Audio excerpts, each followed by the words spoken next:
জিয়া রহমানের জন্মস্থানে দিয়েছিলাম। আসলে এটা আমি মনে করি জিয়া রহমান বাংলাদেশে গেছে, আপনার বগুড়া গেছে।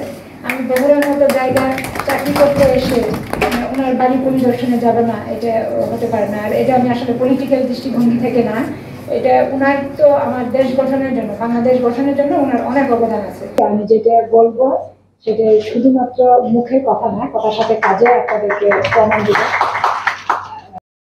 রিসাফল করা সম্ভব হয়নি। 15 ইয়ার্স এর একটা জঞ্জাল, এটা দূর করতে একটু সময় লাগবে। আমাদের বিভিন্ন অফিসে যারা আগের কর্মকর্তা আছেন তাদের দুষ্ত্রুটি আছে, তবে আমি আশা করি তারা এখন আর আগের মতো সেই আচরণটি করতে পারবে না। তাদের রিসাফল হবে, সারা দেশেই হচ্ছে, হবে, সেটা আস্তে ধীরে হবে। আর এখন আমরা প্রায়ই যেটি দেখতে পাই, যেটা আপনাদের সহযোগিতা দরকার। আমাদের ছোট ছোট বাচ্চারা স্কুলে, তারা স্কুল বা কলেজ পড়াশোনার টেবিলে তাদের ফিরে যাওয়া উচিত, কিন্তু তারা তাদের প্রতিষ্ঠানে কারো দুর্নীতির জন্য এখন তারা দেখা গেল যে তাকে অবরুদ্ধ করে রাখে, মিছিল মিটিং করে, রাস্তায় অবস্থান করে। সেটা আমার মনে হয় এটা হচ্ছে তাদের পড়াশোনা, তাদেরই ক্ষতি হচ্ছে আর কি, তাদের পড়াশোনার পরিবেশ নষ্ট হচ্ছে। বিভিন্ন ধরনের অন্যায় অনিয়ম আছে, এগুলো যার বিরুদ্ধে অন্যায় অনিয়ম আছে সেগুলো আমাদের নজরে নিয়ে আসলে, আমাদের কাছে অভিযোগ জানালে লিখিতভাবে যেটা অফিসিয়াল প্রক্রিয়া, সেই প্রক্রিয়ার মাধ্যমে আমরা সেটা নিষ্পত্তি করব এবং সে দোষী সাব্যস্ত হলে তদন্ত করে তার বিরুদ্ধে যথাযথ ব্যবস্থা নিব। এই জন্য এই বগুড়ার সন্তানরা তো আপনাদেরই সন্তান, তাদেরকে বুঝিয়ে পড়ার টেবিলে পাঠানোর ক্ষেত্রে আপনাদের সহযোগিতা লাগবে। আপনারা এই মেসেজটা দিবেন। আমরা অন্যায়ের বিরুদ্ধে সোচ্চার, যে দোষী সাব্যস্ত তার বিরুদ্ধে ব্যবস্থা নেব নিশ্চিত। সেটা রাতারাতি হবে না, হয়তো আস্তে ধীরে করতে হবে। আপনারা জানেন সবকিছু একটা প্রক্রিয়ার মধ্যে দিয়ে হয়। বিপ্লব যেভাবে হয়েছে ওটা সবকিছুই তো ওইভাবে রাতারাতি আপনি ধরেন একজন প্রতিষ্ঠান থেকে বিদায় করলেন, তারপরে তো আরেকজন আসবে, তাই না?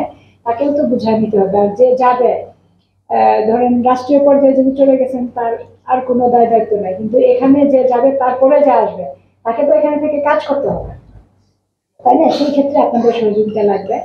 আরেকটা বিষয় আছে, আপনার ধরেন আমাদের যে আসন্ন দুর্গাপূজা আছে, এই দুর্গাপূজাটা শান্তিপ্রিয় ভাবে এখানে বগুড়া আপনার মানে সম্প্রীতির দেশ, এখানে সম্প্রীতির অঞ্চল, ধর্মীয় সম্প্রীতি বজায় রাখেন আপনারা, সেটা আমরা জানি, এর মধ্যে কোনো সমস্যা হয়নি।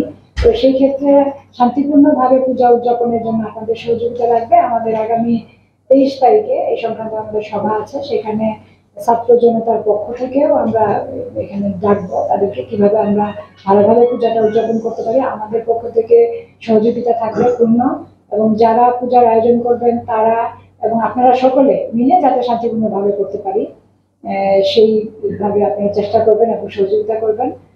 আর একটা বিষয় হচ্ছে যে যেটা বলছিলেন যে বাইরে লেখা দুর্নীতি মুক্ত, এখন আমি অন্তত আপনাদেরকে এটা শিওর করতে চাই যে আমি যেটা বলবো সেটা শুধুমাত্র মুখের কথা না, কথার সাথে কাজে আপনাদেরকে প্রমাণ দিব। তারপরে আছে আপনার দুর্নীতি বিভিন্ন পর্যায়ে, তো এগুলো আমরা আস্তে আস্তে এগুলা মানে রাতারাতি কিন্তু এগুলা মূল পালন সম্ভব না, সেটা একটা বিষয়।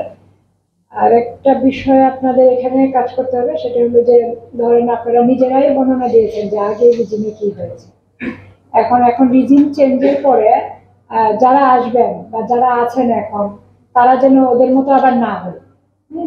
বগুড়ার মানুষ সবাই আপনাদেরই মানে ভাই, আপনাদেরই সন্তান, সবাই আপনার সহানুভূতি এবং সহিষ্ণুতা দেখাবেন, আগের মতো না হওয়া, আইন নিজের হাতে তুলে না নেওয়া, যে অপরাধী তার বিচার হবে ইনশাল্লাহ।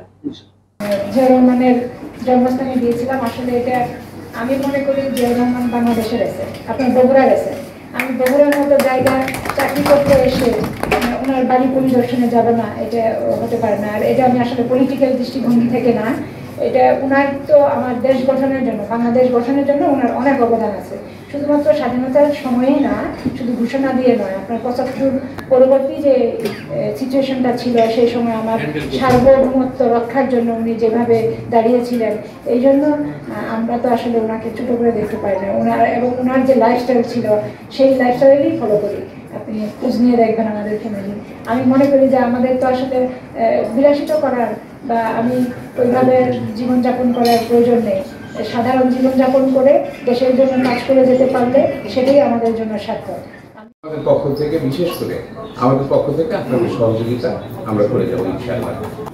তৃতীয় জিনিস, বগুড়ায় সর্বপ্রথম দৃশ্যমান যেটি সেটি হলো যে যানজট মুক্ত একটা শহর। সেটা পুলিশের সহযোগিতা প্রয়োজন। এর আগে নতুন পুলিশ সুপার মহোদয় এসেছি, মানে আমাদেরকে ডেকেছিল, সেখানে দীর্ঘ কণ্ঠে আমরা বলেছি যে তার একটা প্যাটার্ন দরকার। উনি বলেছেন যে পুলিশ ট্রমায় আছে, তবে উনি আসবার পর কিছু কিছু উন্নতি আমরা লক্ষ্য করেছি। আপনারা তার সঙ্গে আলোচনা করে এই সমস্ত জিনিসগুলো দূর করবার চেষ্টা করবেন, বিশেষ করে